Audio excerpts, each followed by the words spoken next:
And when you talk to the owner of that business, there were people inside. A lot of people inside, and that's where Chris Woodard is. So Chris, looking like they're making a lot of progress in cleanup.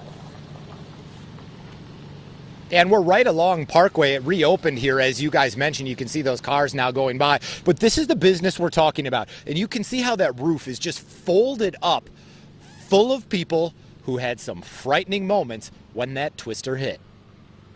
It was fast. It was a very fast thing. 16-year-old Alexis Easley was inside this building when the destruction began. It was a big old boom. The lights went out. The doors flew open. They flew back shut. They flew open again and flew shut again. The lights came back on for a second, and then water just started pouring through the roof. The roof of these two businesses ripped off, tree branches coming down and shattering windows. I looked at my mom and I started crying, and I ran out to see if everybody next door was okay. These two businesses, just the beginning of the damage on South Parkway.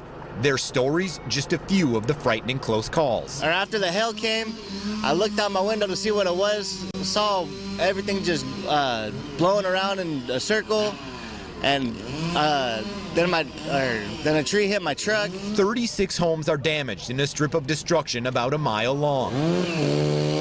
Volunteers and local contractors pouring in almost instantly to help with cleanup. Trees and branches ripped apart and covering roads and sidewalks. A race now to cover roof damage as more rain moves in. All here grateful it wasn't worse. Very fortunate that no one was injured, given the extent of the damage to the buildings.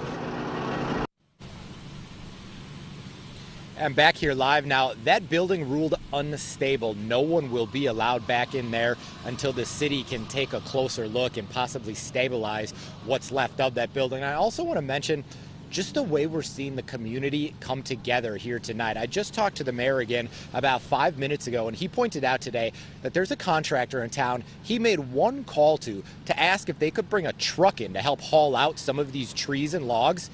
That contractor not only came with a truck, he called all of his crews. They all came with him.